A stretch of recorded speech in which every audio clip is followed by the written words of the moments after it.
Good evening, ladies and gentlemen, and welcome to the Wednesday, August 20th, 2025 Agenda Review Meeting for the Pittsburgh Public Schools and Mount Oliver Intermediate Unit. We will begin tonight's meeting with the Mount Oliver Intermediate Unit agenda, and I will turn it over to Ms. Jennifer Solak. Thank you and good evening, everyone. I have 8 items under the business section tonight. Under business proposal grant awards, I have 2 items. 23.01 is to accept a 25-26 Title I neglected grant from PDE to provide educational support to Title I eligible students who are residents of institutions classified as neglected throughout Western Pennsylvania. 23.02 is to accept the 25-26 Title I delinquent grant from PDE to provide educational support to Title I eligible students who are residents of delinquent institutions throughout Western Pennsylvania. Under business payments authorized, I have 4 items. 25.01 is to authorize payment to the Center for Initiatives in Jewish Education for a 3-day conference, 1 in-person workshop, online coaching, and online workshops to the teachers at the Yeshiva Boys and Yeshiva Girls Schools.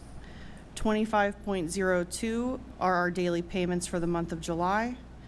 25.03 is to authorize payment to PBL Works for a 1-day professional development to the staff of the Kentucky Avenue School. 25.04 is to authorize payment to Silver Linings Learning to provide 5 professional development sessions to the staff of St. Benedict the Moore School. Under business general authorization, I have 2 items. 26.01 is to authorize entering into an agreement with Pittsburgh Public Schools to provide Title I administrative, instructional, and other program services to the non-public schools within the city of Pittsburgh. And 26.02 is an amendment to item 24.06, payments authorized at the August 28th, 2024 legislative meeting. And the reason for the amendment is to reflect an increase in the amount of Title II Part A allocation for the 24-25 school year. Thank you. Thank you. Do we have any questions, comments for Ms. Solak and the Pittsburgh Mount Oliver agenda? All right, seeing none, thank you, Ms. Solak. We will see you next week. We will now move on to the Pittsburgh Public Schools agenda and start with the education portion. And so I will turn the meeting over to Dr. Sean McNeil. Good evening, everyone. There's 1 item under Education Proposal Grant Awards. Item 5.01 is to accept the Title I Part A Grant Award from the Pennsylvania Department of Education. There are 9 items under Education Consultants Contracted Services. Item 6.01 is to approve funds for after-school CCS programming for 40 students at Ascend Indoor Climbing. Item 6.02 is a contract to provide licensed medical professionals to assist with school nurse vacancies. Item 6.03 is a contract for dance lessons and choreography for Allegheny K-5 school musical. Item 6.04 is to approve an intergovernmental agreement with Pittsburgh Mount Oliver Intermediate Unit Number 2 to provide equitable Title I services for non-public school students. Item 6.05 is to approve a contract for Allegheny K-5's musical. Item 6.06 is to approve a contract with Catherine Hawk to serve as director for Allegheny K-5's musical. Item 6.07 is to approve a contract to provide social emotional learning programming for all students in grades K through 5. Item 6.08 is to approve a contract to provide Title I services to eligible students at Redeemer Lutheran School. Item 6.09 is to approve a contract to provide interim support services to PSC program officers, new PSC administrators, and the transition to kindergarten process for students entering kindergarten from early intervention. There are 6 items under education payments authorized. Item 7.01 is to approve a contract for a professional learning session focused on artificial intelligence. Item 7.02 is to authorize payments for teacher professional learning for the PSC department and low incidence program. Item 7.03 is to approve a payment for stipends for graduate externs in the program for students with exceptionalities. Item 7.04 is to approve grant funds to several charter schools to provide special education services and related services to children with disabilities enrolled in kindergarten. Item 7.05 is to approve staff safety care training sessions at Clayton Academy with QBS Inc. Item 7.06 is to approve Dr. Starsky Wilson to serve as keynote speaker for the PPS Parent University 2025. There are 8 items under Education General Authorization. Item 8.01 is to accept a donation of furniture and materials from the College Football Playoff Foundation to support a library makeover at Pittsburgh Wild K5. Item 8.02 is to accept a donation from the University of Pittsburgh Panthers football team to be used for Gatorade and cups at Couples Stadium. Item 8.03 is to approve an MOU with Moving Lives of Kids mural project to establish a district-wide community mural project. Item 8.04 is to renew an agreement with Vision to Learn to provide vision exams and eyeglasses for PPS and early childhood students. Item 8.05 is to approve transportation reimbursement payments to parents and guardians who transport eligible students when the district cannot provide transportation. Item 8.07 is to approve partnerships with 76 community-based organizations to provide out-of-school time services for PPS students. And item 8.08 is to approve an MOU with UPMC Western Psychiatric Hospital's CAD program to provide intensive treatment and outpatient services for students with complex needs at the Conroy Education Center. That concludes the education section of the agenda. Thank you, Dr. McNeil. Are there any questions or comments from board members on the education section?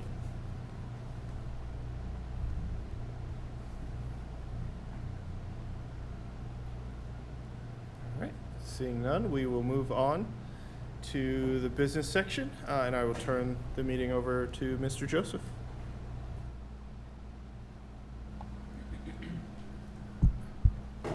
Under consultants contracted services, there are 11 items. Item 10.01 is a bid for window cleaning services at various locations. Item 10.02 is a placeholder for a contract with Bloomboard Inc. Item 10.03 is a lease for space used by the City Connection CCAC program. Item 10.04 is a contract for the purchase and delivery of fresh produce. Item 10.05 is a renewal agreement with the Teaching Channel. Item 10.06 is a contract to provide architectural and engineering design services for the renovation and re-equipping of the Central Food Service Kitchen. Item 10.07 is a contract for services necessary to store lumber and other building materials needed for the building of a tiny house in Westinghouse's Career and Technical Education Carpentry program.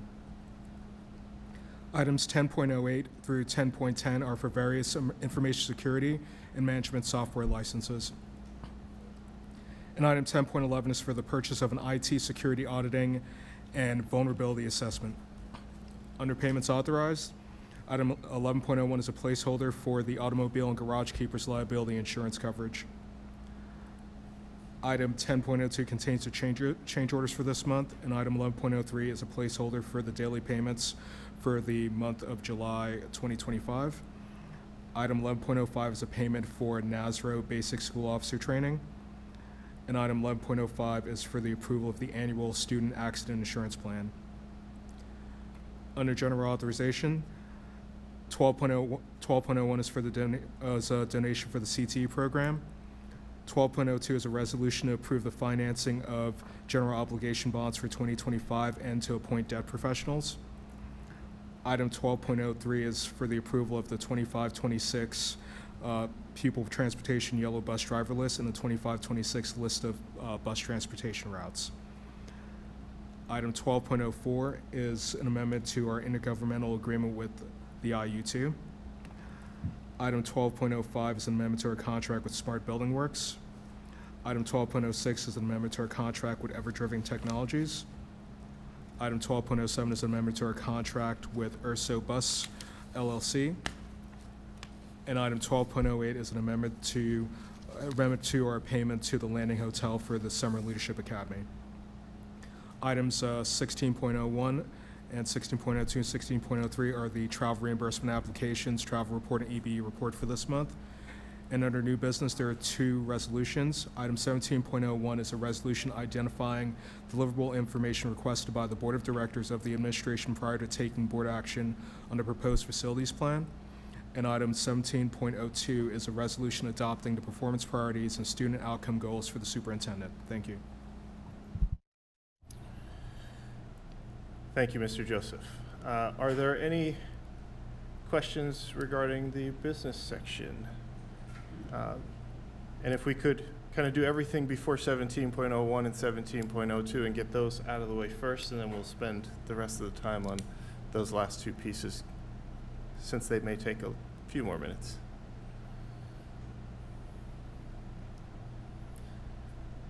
All right, no more minutes on those. Let's head on.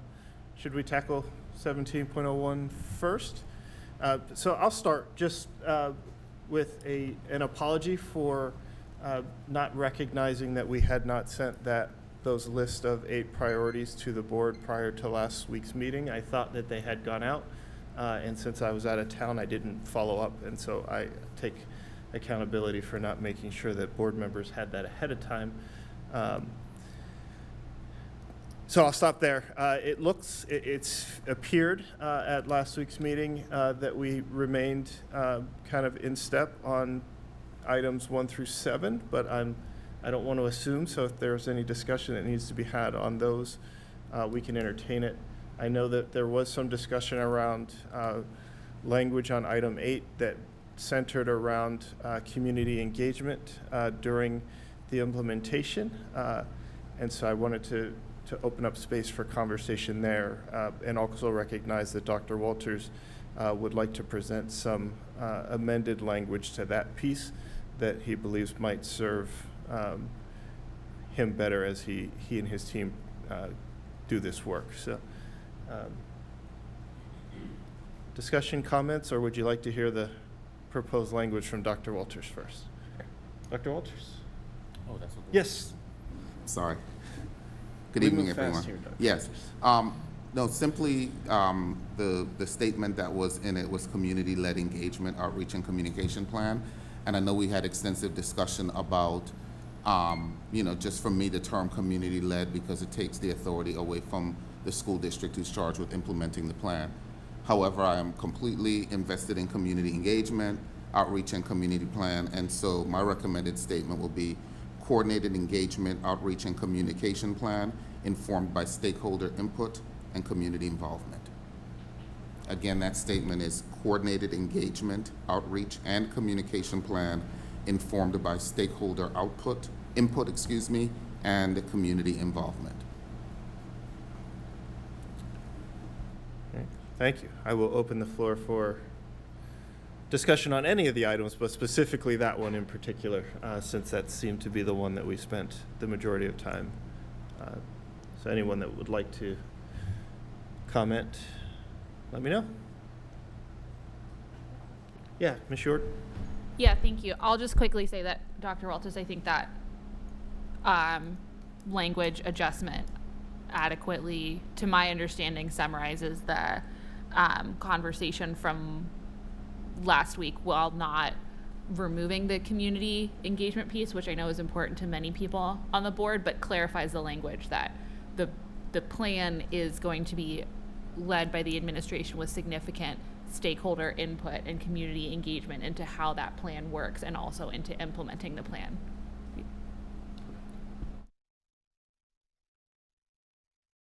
Director Talaferro.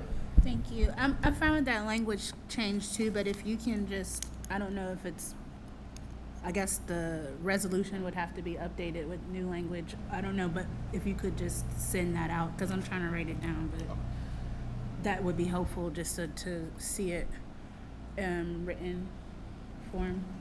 Absolutely, Ms. Talfair. Thank I'll you. email it to the board. And I think if we, assuming we agree tonight to that language change, we can make that adjustment to the resolution this evening and repost it to board docs so that the public can see it prior to public hearing on Monday.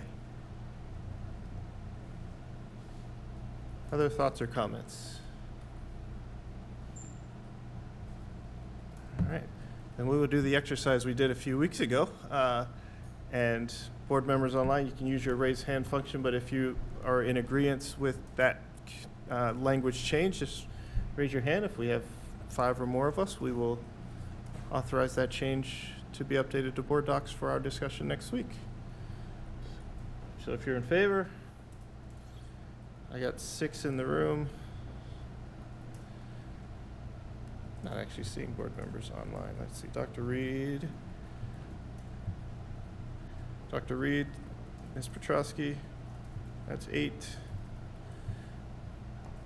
And I don't see Sala present. So we will make that change and update board docs regarding that. Are there any other discussions on this agenda item that we should have tonight? It is a mouthful, but you know, I will also point out that as part of this implementation plan, and we talked about this a little bit last night at the executive committee, there is, from our point of view, and I hope you all agree that there's an expectation that this will not just be a written document that is presented by the superintendent, but a public presentation that will allow the public to then time to both hear it, digest it, and make comment at a public hearing prior to any vote to accept the implementation plan.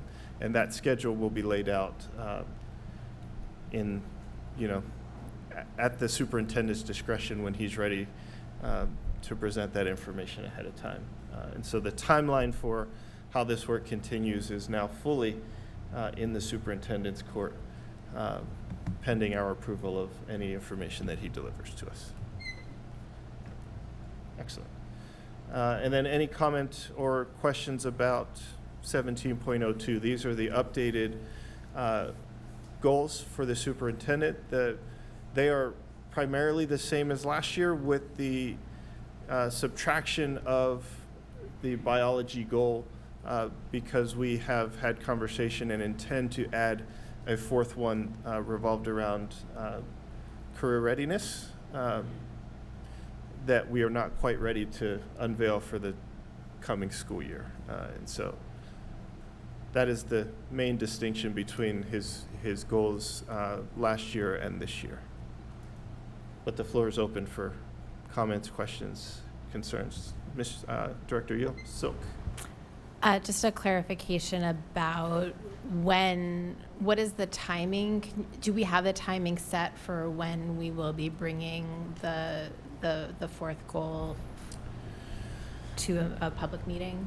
Yeah, so what's going to happen so going forward, what we're looking at for these student outcome goals is that they will become part of policy for, I think we agreed on a 5-year period to monitor those goals. And so we'll need to run it through the policy committee and then have a policy workshop and go through a normal policy process before we submit those goals into policy that will then be reviewed during our goal monitoring sessions and then obviously before the ending of that 5-year term to determine if those are the correct goals to continue with or so going forward we won't need to do this approval annually. We'll do it at the end, towards the end of the term of the policy and then renew a new policy with new superintendent goals.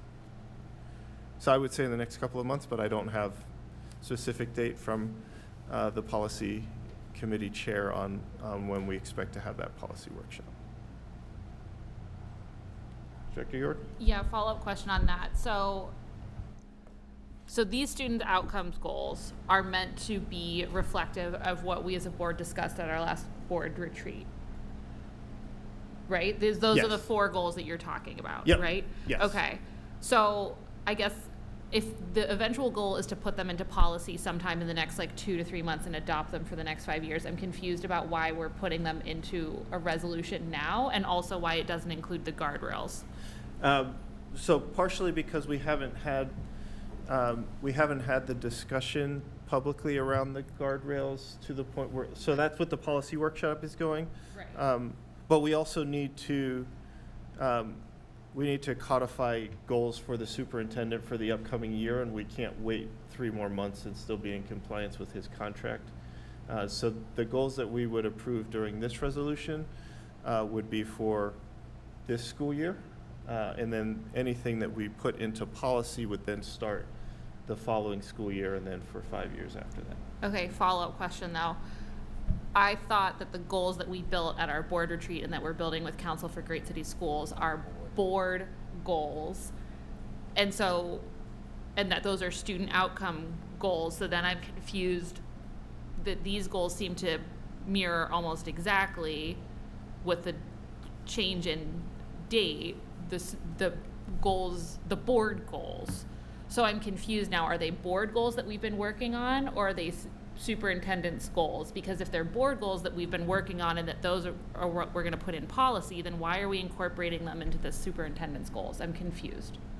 That is a great question. I can let Dr. Walters speak, but we also have our coach from Council of Great City Schools online with us, who's also able to provide a little context, since I don't seem to be communicating it as well as maybe we should have. So, Dr. Walters, would you like to go first? Then I will turn it over to Ben after that. Thank you, Mr. President.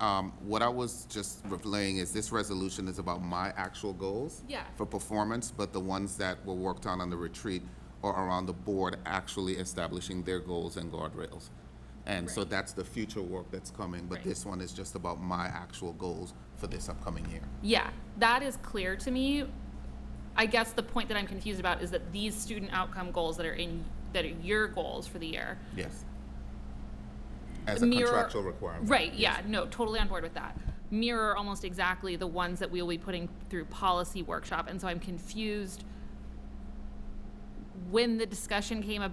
So Mr. Walker just said that these student outcome goals in this resolution came from the discussions that we had in July, which were about board goals and not about the superintendent's goals. So I'm confused as to why we're feeding the board goals that we talked about into these student outcome goals. That, or I'm missing something entirely. Like, I understand the contractual obligations and I want you to have your goals that you can work towards. I'm just confused about when the conversation was had as a board about what these goals would be, because it sounds like Mr. Walker is saying that that conversation was at the board retreat with Council of Great City Schools, but that was a conversation around board goals and not your goals specifically, Dr. Walters. If I may, that's what I'm confused about. It's a great question, and if I may, you're absolutely right. Sorry, Dave, can we get louder volume on the TV? Can you hear me now? Much better, thank you. Great. So I think part of this is that there is a time lag.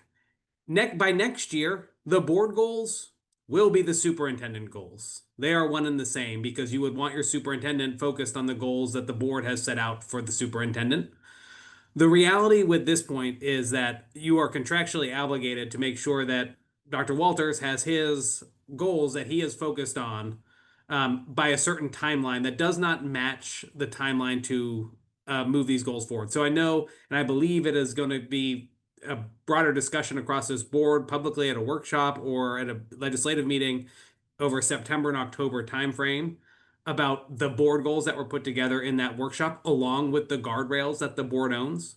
Those goals, those 4 goals, 3 of which mimic these almost directly, and the guardrails will be still up for discussion, because the board needs to take an official action to adopt those board goals.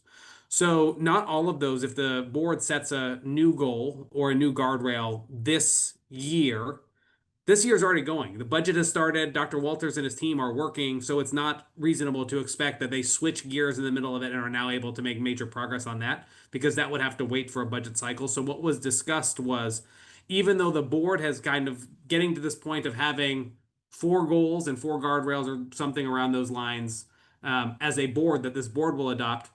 Some of those are in process now. And so to make sure that these two separate procedures, which have been separate for a long time, are actually coming together to be one, is Dr. Walters had identified which of the goals that the board was setting out as board goals are already able to be done this year as part of his evaluation. Hence why adopting, one way to think about it is you're essentially adopting 3 of your board goals this year for this evaluation, and then the board will consider what are our goals over the next 3 to 5 years that we are going to adopt. And then in every year from here on out, those goals will be the superintendent's evaluation goals.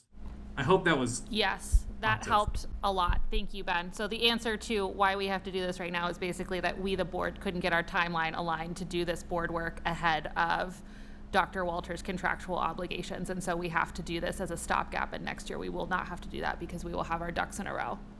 Exactly. I would expect that the way I would think about it is the board is still going to adopt goals and guardrails this year that it's going to focus on over the 3 to 5 year timeline, whatever you all decide. This is which of those are able to be started immediately today because the budget has been adopted and the focus is on them, and then the rest will phase in next year. Director Petrosky? Not a doctor, but thank you.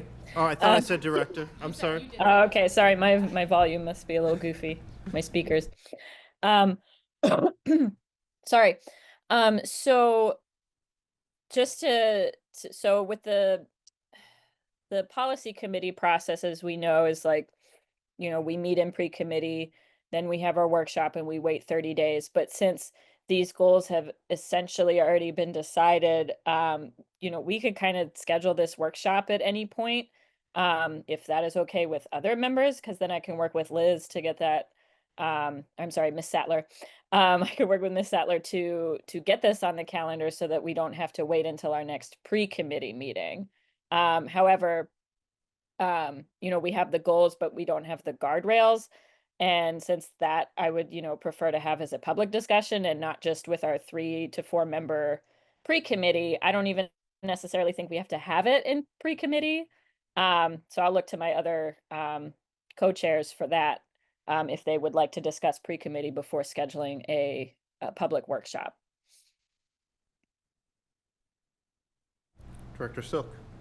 Yeah, I very much support getting this to a public meeting as soon as possible, given that we developed the board goals and guardrails as a board during the training day, and because the sequencing, because of the way the sequencing happened, I just want to take a shot at doing the story beats here, because I genuinely think that this is a positive story here, that Dr. Walters and his team had a set of goals, and then in parallel, as board directors, we went into the community and did listening sessions and individually came up with draft goals and guardrails, and then came together for a day of training. And at the end of the day, really all came in alignment around 3 common goals that were pre-existing, and drafted 1 new one plus guardrails that I'm looking forward to bringing to the public, and then made the decision that it made sense to drop one of the superintendent's goals that we did not think we were going to be moving forward with, given all of the other priorities in the district, that we wanted to move forward with what we all felt confident with as superintendent goals, and then as soon as possible bring to the public this work that we are doing as a board around board goals and guardrails. And so I think doing that as soon as possible makes a lot of sense, and I think we're setting ourselves up to be in a really strong place moving forward. I will work on scheduling. Thank you all. Great. Then, if there are no more questions or comments on the agenda items, there's one additional item that I will turn over to Dr. Walters to announce tonight, in advance of next week's meeting. Thank you, Mr. Walker. As your proud superintendent, it brings me great joy and a deep sense of pride to announce this evening the 2 students who will serve as our student board representatives for the 2025-2026 school year. In alignment with the board's commitment and with a passion I have long carried personally, we are taking this important step to ensure that student voice is elevated, amplified, and embedded in the governance of our district. Tonight, I am formally presenting the selected student leaders with the intention that they will be sworn in during our legislative meeting next Wednesday, August 27th. With that, I am proud to announce Orly Trumbull, a senior leader at Pittsburgh Obama, and Christopher Graves, a junior leader at Pittsburgh Alderdice, as the student board representatives. This moment represents not just a procedural milestone, but a profound statement of values that we, as a district, not only lead with our best intentions for students, but also ensure that students themselves have a seat at the table. Their voices will allow us to govern and lead not on assumption, but on affirmation, grounded in the lived experiences of the very young people we are charged to serve. It was indeed the board's wish to bring student representatives into this body, and tonight we advance that vision together. In doing so, we affirm a shared belief that students are not only the future of our district, they are the present, and their insights must inform how we make decisions in real time. I look forward to officially welcoming and participating in the swearing-in ceremony of our student board representatives at next week's legislative meeting, and I thank you for your support as we continue to lead in a way that reflects our steadfast commitment to putting students first always, in all ways. Thank you. Thank you, and yeah, I'm looking forward to meeting our first batch. I want to thank the student board committee who worked hard to make sure not only that this process got moving, but that our two young people got some training last week and will continue over the next month to continue training to be a part of, an active part of this board going forward. And then one last thing, this today kind of marked the beginning of the new agenda process. So if you weren't aware, the agenda for this meeting was published about 10 days ago, actually a couple, maybe like 13 days ago. It was updated this morning, and it will continue to be updated with the questions that were answered prior to this meeting, which is why there weren't a ton of questions tonight, along with the answers from the administration, and that can be viewed in board docs. And going forward, that information will be updated to board docs no later than the day of agenda review, but sooner if it's ready and available. And so with that, I thank you all for your time and service tonight. This meeting is adjourned. Please be safe if you're driving home. We'll see you on Monday.